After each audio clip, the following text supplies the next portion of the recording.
আসসালামু আলাইকুম। কেমন আছেন বন্ধুরা? আশা করি সবাই ভালো আছেন। মেয়র হানিফ ফ্লাইওভার থেকে আমার নতুন একটা ভিডিওতে আপনাদের সবাইকে স্বাগত। আজকের ডেস্টিনেশন হচ্ছে প্রতিটা বাইকারের স্বপ্ন বলতে পারেন, এবং ভ্রমণ পিপাসু সকলের বেস্ট একটা ডেস্টিনেশন। যাচ্ছি বান্দরবন। এটা আমার তৃতীয়বারের মতো যাচ্ছি বান্দরবনে। একটু ছুটি পাইলেই মনে হয় বান্দরবন থেকে একটু ঘুরে আসি। তো যাই হোক, সকাল 7:10 বাজে। সামনে এখন টোল দিব। টোল দিয়ে দেখি 2-4টা কথা বলবো। আকাশ খুব মেঘাচ্ছন্ন, যে কোনো সময় বৃষ্টি হবে। আর এই বৃষ্টির ভিতরে বাইক চালানো একটু রিস্কি, তারপরে কিছু করার নাই, যেতে হবে আমাদের। অনেক আগে থেকে প্ল্যান করা এবং যাওয়াই লাগবে।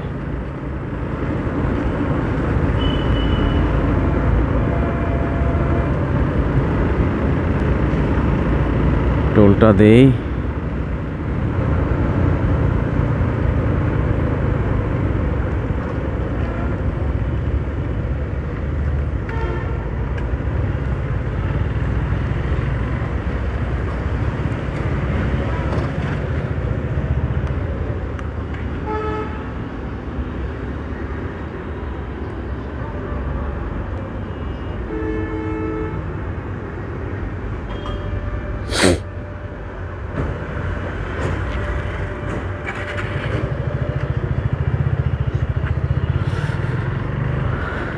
আর আপনাদের একটা কথা বলি,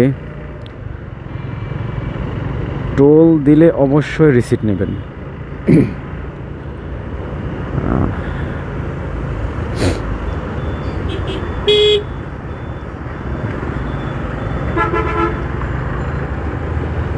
ঢাকা চিটাগাং হাইওয়ে সবসময় একটু ব্যস্তই থাকে, তো একটু দেখে শুনে, বৃষ্টি পড়ে তারপরেও দেখে শুনে একটু চালাতে হবে। রাস্তা অনেক পিচ্ছিল, এই জন্য সকাল সকাল বের হয়েছি।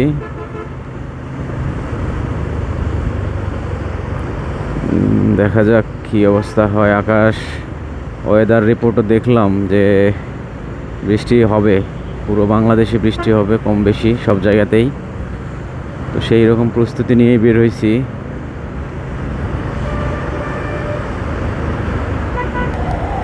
বন্ধুরা, বৃষ্টি শুরু হয়ে গেছে, হয়তো ভিডিও করতে পারবো না।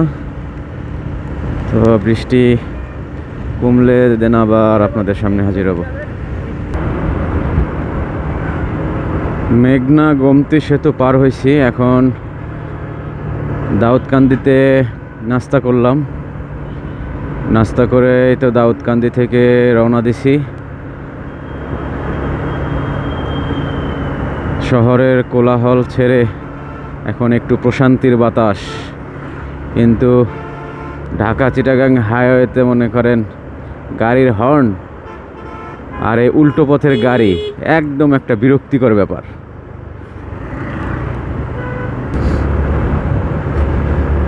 আর একটা ব্রেক দিব হয়তো ফেনীর দিকে যায়,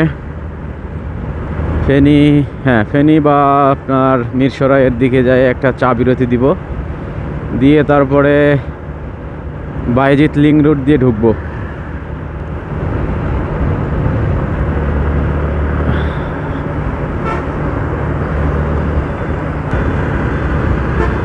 ওয়াও, কি সুন্দর ফুলের গাছগুলো বাতাসে দোল খায়।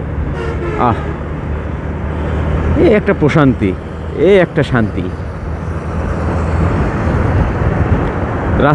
রাস্তায় বের হলে এই শান্তিগুলার যদি আপনি অনুভব করতে পারেন, তাহলে এই রাস্তা কখনো আপনাকে বিরক্ত লাগবে না।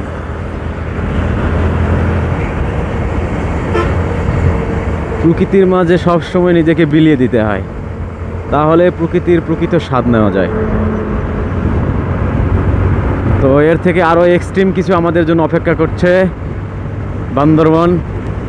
চলেন সব কিছুই আপনাদের সাথে নিয়ে এক্সপ্লোর করব। এ পর্যন্ত আমাদের সাথেই থাকুন এবং উপভোগ করতে থাকুন। কুমিল্লা পার হওয়ার পর থেকে বৃষ্টি ছাড়ার কোনো নামগন্ধ নাই। আল্লাহ জানে কখন বান্দরবন পুষবো। একটু রেস্ট নিলাম, কিছু করার নাই। এই যে আমার অরেঞ্জ কিং, আর এই যে বৃষ্টি, আর ওই যে কাকা।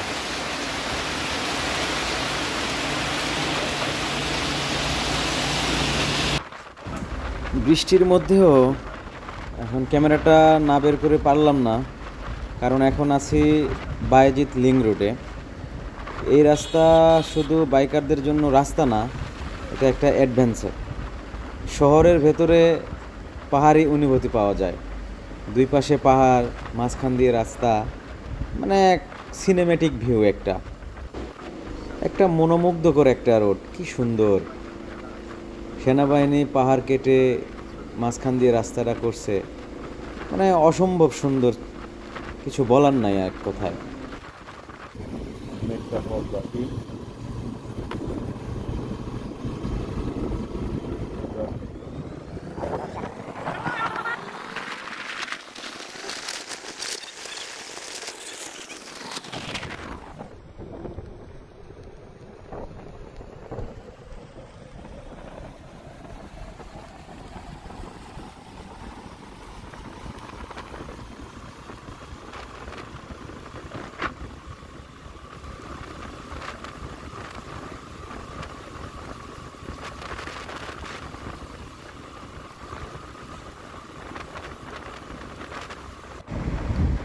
এখন আছি পটিয়া বাইপাসে।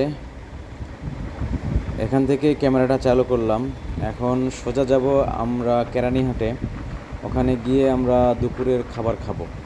এখনও দুপুরের খাওয়া হয় নাই, তো ওখানে গিয়ে একটু ব্রেক দিয়ে খাওয়া দাওয়া করে দেন তারপরে আমরা কেরানীহাট থেকে বান্দরবান রোডে ঢুকবো। বাইপাসের এই পাশে একটু রাস্তাটা চওড়া আছে, সব মিলে রাস্তাটা মোটামুটি ব্যস্ত, কারণ বাংলাদেশের সবচাইতে এখন ভয়ঙ্কর রাস্তার ভিতরে চিটাগাং কক্সবাজার রাস্তাটা একটু বেশি ভয়ঙ্কর। তাই সবাই একটু সাবধানে রাইড করবেন, অন্তত যারা কক্সবাজার যান তারা।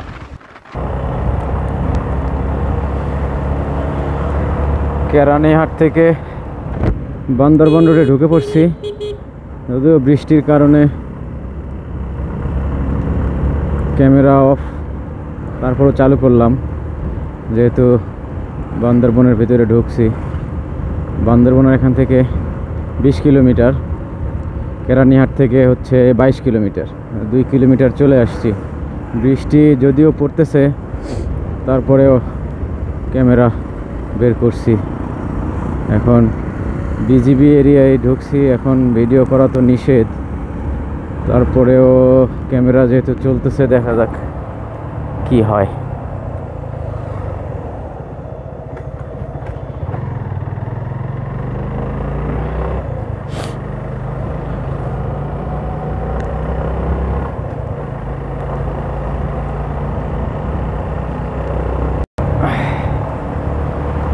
বিজিবি এরিয়া পার করলাম, বান্দরবন আর 19 কিলোমিটার।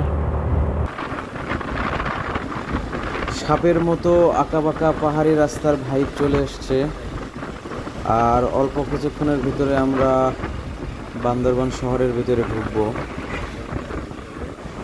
রাস্তার দুই পাশে পাহাড়ি দৃশ্য দেখেই বুঝতে পারতেছেন যে আমরা বান্দরবনের কতটা কাছে চলে আসছি।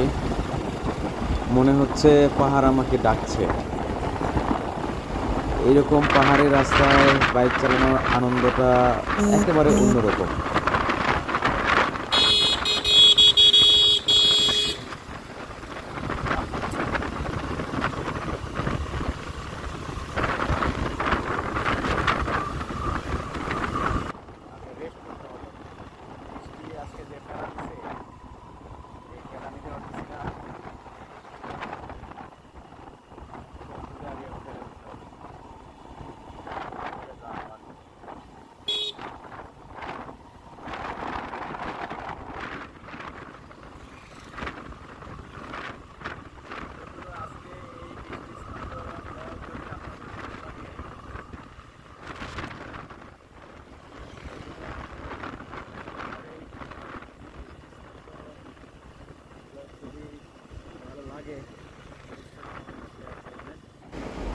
সামনের যে ঢালটা দেখতেছেন, এই ঢালটার নামলেই হচ্ছে বান্দরবন বাস স্ট্যান্ড। এই যে দেখা যাচ্ছে বান্দরবন বাস স্ট্যান্ড। অবশেষে বান্দরবন শহরে পৌঁছে গেছি। প্রবেশ করার সাথে সাথে চারিদিকে পাহাড়ে ঘেরা পরিবেশ, ঠান্ডা বাতাস আর শান্ত প্রকৃতি স্বাগত জানাচ্ছে।